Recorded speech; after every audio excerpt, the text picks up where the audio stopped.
ഞാൻ ജനിച്ച് വീണത് പെരിന്തൽമണ്ണയിലെ സർക്കാർ ആശുപത്രിയിലാണ്. എൻ്റെ ജീവിതം മുഴുവൻ ഞാൻ ഉണ്ടായിട്ടുള്ളത് പെരിന്തൽമണ്ണയിൽ അങ്ങാടിപ്പുറത്തൊക്കെ ആയിരുന്നു. എൻ്റെ വിദ്യാഭ്യാസം അങ്ങാടിപ്പുറത്തും പെരിന്തൽമണ്ണയിലായിരുന്നു. നിങ്ങൾക്ക് എല്ലാവർക്കും അറിയാം, എൻ്റെ അച്ഛൻ ജോലി ചെയ്തിട്ടുണ്ടെന്ന് അവിടെ റെയിൽവേ സ്റ്റേഷൻ മാഷായിരുന്നു, റെയിൽവേയിൽ അവസാനം. അപ്പം മലപ്പുറമായിട്ട് എൻ്റെ ബന്ധം എന്ന് പറയുന്നത് പൊക്കിൾക്കുടി ബന്ധമാണ്. അതുകൊണ്ട് തന്നെ മലപ്പുറത്തിൻ്റെ ഒരു പാരമ്പര്യമുണ്ട്, മലപ്പുറത്തിൻ്റെ ഒരു സന്ദേശമുണ്ട്.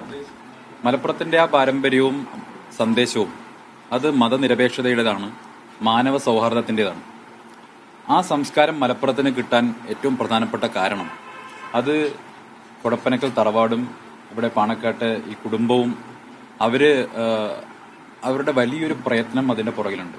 കേരളത്തിനും രാജ്യത്തിനും ലോകത്തിനും തന്നെ മാതൃകയായിട്ടുള്ള ഈ മലപ്പുറത്തിന്റെ മാനവിക സൗഹാർദ്ദത്തിന് അടിത്തറ പാകിയത് ഈ കുടുംബമാണ് എന്ന് ഞാൻ വിശ്വസിക്കുന്നു. ഞാൻ മാത്രമല്ല, അത് രാഷ്ട്രീയത്തിനപ്പുറം ഈ കേരളത്തിലെ രാജ്യത്തെ എല്ലാവരും അംഗീകരിച്ചിട്ടുള്ള കാര്യമാണ്. രാഷ്ട്രീയത്തിനപ്പുറം എന്ന് പറയുമ്പോൾ എല്ലാ വിഭാഗങ്ങളിലുള്ള ആളുകളും എല്ലാ കാലത്തും അത് അംഗീകരിച്ചിട്ടുണ്ട്. പ്രത്യേകിച്ച് എനിക്ക് ഓർമ്മയുണ്ട്, അങ്ങാടിപ്പുറത്തെ തളി ക്ഷേത്രത്തിന്റെ വാതിൽ കത്തി നശിച്ച സമയത്ത് അവിടേക്ക് ആദ്യം ഓടിയെത്തുന്നത് പാണക്കാട് കുടുംബത്തിന് ചേർത്തങ്ങളാണ്. അപ്പൊ അതൊക്കെ വളരെ അത്ഭുതത്തോടുകൂടി കണ്ടു നിന്നിട്ടുള്ള ഒരാളാണ് ഞാൻ. അപ്പൊ അത്തരത്തിൽ ഒരു ഉയർന്ന ചിന്തയോട് കൂടിയിട്ട് മനുഷ്യർ തമ്മിൽ സഹോദരങ്ങളെ പോലെ പോകണം, മാനവ സൗഹാർദ്ദമാണ് ഏറ്റവും വലുത് എന്ന സന്ദേശം എല്ലാ കാലത്തും നൽകിയിട്ടുള്ള ഒരു കുടുംബം. ഇതിന് മുന്നിലൂടെ കടന്നു പോകുന്ന സമയത്തൊക്കെ അത്ഭുതത്തോടു കൂടിയിട്ടാണ് ഞാൻ ഈ വീടിനെ കണ്ടിട്ടുള്ളത്. ഏത് സമയത്തും ആർക്കും സഹായം ചോദിച്ച് കടന്നു വരാൻ കഴിയുന്ന ഹൃദയവിശാലതയുള്ള ഒരു തറവാട്. അവിടേക്ക് ഇന്ന് കടന്നു വരാൻ സാധിക്കുന്ന സമയത്ത്, പ്രത്യേകിച്ചും ഇന്നലെ ഇന്ത്യൻ നാഷണൽ കോൺഗ്രസിൽ അംഗത്വം സ്വീകരിച്ച് ഇന്ന് ഇവിടേക്ക് കടന്നു വരാൻ സാധിക്കുമ്പോൾ അത് അങ്ങേയറ്റം ചാരിതാർത്ഥ്യമുണ്ട്. മാത്രമല്ല, കഴിഞ്ഞ കാലങ്ങളിൽ BJPയുടെ ഭാഗമായി നിൽക്കുന്ന സമയത്ത്, BJPയുടെ രാഷ്ട്രീയം സംസാരിക്കുന്ന സമയത്ത് ഞാൻ പറഞ്ഞിട്ടുള്ള കാര്യങ്ങൾ, ആ കാര്യങ്ങളിൽ ഹൃദയവേദന ഉണ്ടായിട്ടുള്ള ഒരു വിഭാഗം ആളുകൾ ഉണ്ടെങ്കിൽ അവർക്ക് തീർച്ചയായിട്ടും ഈ സമയത്ത് എൻ്റെ ഈ വരവ്, പ്രത്യേകിച്ചും തങ്ങളുടെ അനുഗ്രഹം തേടിയിട്ടുള്ള എൻ്റെ ഈ വരവ് തീർച്ചയായിട്ടും അത്തരത്തിലുള്ള തെറ്റിദ്ധാരണകൾ മാറ്റാൻ സഹായകമായിരിക്കും എന്ന് ഞാൻ വിശ്വസിക്കുന്നുണ്ട്. ഇനി ഇവിടുന്ന് അങ്ങോട്ടുള്ള എൻ്റെ ഈ പ്രയാണത്തിൽ ഈ കുടുംബത്തിന്റെ തങ്ങളുടെ ഒക്കെ അനുഗ്രഹം എനിക്ക് ആവശ്യമുണ്ട്. പ്രത്യേകിച്ച് മുസ്ലിം ലീഗിന്റെ പ്രവർത്തകരുടെ വലിയ സ്നേഹം ഞാൻ അനുഭവിച്ചിരുന്നു. നേരത്തെ തന്നെ എല്ലാവരുമായിട്ടും ആത്മബന്ധമുള്ള ആളുകളാണ്. ഇവിടെ എന്റെ പഞ്ചായത്തിൽ, എന്റെ നാട്ടിലേക്ക് മുസ്ലിം ലീഗിന്റെ പ്രവർത്തകർ ഇവിടെ വന്നിട്ടുണ്ട്. അവർക്ക് എന്നെക്കുറിച്ച് നല്ല ധാരണയുണ്ട്.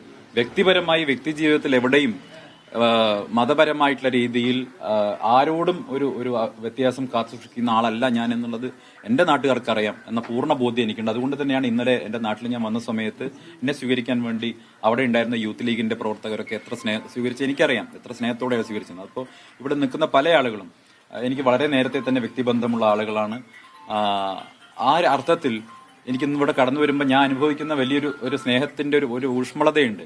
അത് പറഞ്ഞറിയിക്കാൻ പറ്റാത്ത ഒരു വലിയ സ്നേഹത്തിന്റെ ഒരു സൗഹാർദ്ദത്തിന്റെ ഒക്കെ ഒരു പ്രകടനമാണ് ഞാൻ ഇവിടെ കണ്ടത്. അത് കേവലം ഒരു പ്രകടനപരതയ്ക്കപ്പുറം ആത്മാർത്ഥതയുടെ വലിയ ഒരു സ്നേഹമാണ്, ഒരു ഇതാണ് കണ്ടത്. അപ്പൊ അതുകൊണ്ട് തന്നെ വലിയ സ്നേഹം, വലിയ സന്തോഷം, വലിയ ആശ്വാസം ഇവിടെ കടന്നു വന്നപ്പോൾ ഇത് എന്റെ ആദ്യത്തെ വരവാണ്. ഇനി തീർച്ചയായിട്ടും എനിക്ക് എപ്പോഴും ഇവിടെ കടന്നു വരാൻ ഒരു സ്വാതന്ത്ര്യം കിട്ടി എന്നാണ് ഞാൻ വിശ്വസിക്കുന്നത്. ഒപ്പം കുഞ്ഞാലിക്കുട്ടി സാഹിബ് ഇവിടെ ഉണ്ട്. അദ്ദേഹം, ഞാൻ BJPയിലായിരിക്കുന്ന സമയത്ത് പോലും ഒരുപക്ഷെ ഞാൻ വിചാരിച്ചിരുന്നു അദ്ദേഹം എന്നെ തിരിച്ചറിയുന്ന പോലും എനിക്ക് അറിയില്ലായിരുന്നു. ഒരു ദിവസം പെരിന്തൽമണ്ണയിൽ എന്റെ ഭാര്യ ജോലി ചെയ്യുന്ന ആശുപത്രിയിൽ ഞാൻ ഭാര്യയെ രാവിലെ ഡ്രോപ്പ് ചെയ്യാൻ പോയ സമയത്താണ് കുഞ്ഞാലിക്കുട്ടി സാഹിബ് വളരെ ദൂരെ, അന്ന് എന്തോ ഉദ്ഘാടനത്തിന് അവിടെ നടന്നു പോവുകയാണ്. ദൂരത്ത് നിന്ന് കണ്ട എന്നെ, അത് വാരൂട്ടിയല്ലേ വിളിക്കൂ എന്ന് പറഞ്ഞ് എന്നെ വിളിച്ചു വരുത്തി എന്നെ കൂടി കൊണ്ടുപോയിട്ടാണ് ആ ചടങ്ങ് ഉദ്ഘാടനം ചെയ്യിപ്പിക്കുന്നത്. അപ്പൊ അത്രത്തോളം എങ്ങനെയാണ് ഒരു ഡൗൺ ടു എർത്ത് ആയിട്ട് ഒരു മനുഷ്യന് പെരുമാറാൻ സാധിക്കും? ഇത്ര കേരളത്തിലെ ഉന്നതമായ അധികാര സ്ഥാനങ്ങളിലൊക്കെ ഇരുന്ന ഒരാൾ എങ്ങനെയാണ് ഇത്ര ഡൗൺ ടു എർത്ത് ആയിട്ട് പെരുമാറാൻ സാധിക്കുന്നത്? അത്ഭുതത്തോടെ കണ്ടെന്നുണ്ട്. എന്റെ പഴയ പാർട്ടിയിലെ ചില നേതാക്കന്മാര് ഇദ്ദേഹത്തെയൊക്കെ കണ്ടുപഠിച്ചിരുന്നെങ്കിൽ എന്ന് ഞാൻ അന്നേ ആഗ്രഹിച്ചിരുന്നു. അപ്പോ എത്ര ഉന്നതമായ സ്ഥാനങ്ങൾ. ഇപ്പൊ ഇന്നലെ പറഞ്ഞത് സന്ദീപിന് വലിയ കസേര കിട്ടട്ടെ എന്നാണല്ലോ പറഞ്ഞത്. ഇരിക്കുന്ന കസേരയുടെ മഹത്വം അറിയാത്തവരാണ് ആ രീതിയിലുള്ള കാര്യങ്ങളൊക്കെ പറയുന്നത്. അപ്പോൾ താനിരിക്കുന്ന കസേരയുടെ മഹത്വം അറിയാതെ സന്ദീപിന് വലിയ കസേര കിട്ടട്ടെ എന്നൊക്കെയാണല്ലോ പറഞ്ഞത്. ഇപ്പോ ഇന്ന് എനിക്ക് കിട്ടിയിട്ടുള്ളത് ഒരു വലിയ കസേര തന്നെയാണ്. കൊടപ്പനക്കൽ തറവാട്ടിൽ വന്ന് തങ്ങളുടെ കൂടെ ഇരിക്കാൻ ഒരു കസേര കിട്ടിയിട്ടുണ്ടെങ്കിൽ അതൊരു വലിയ കാര്യം തന്നെയാണ്. അത് എന്തായാലും ഇപ്പൊ കിട്ടി എന്നുള്ളത് എനിക്ക് വലിയ സന്തോഷമുള്ള കാര്യം.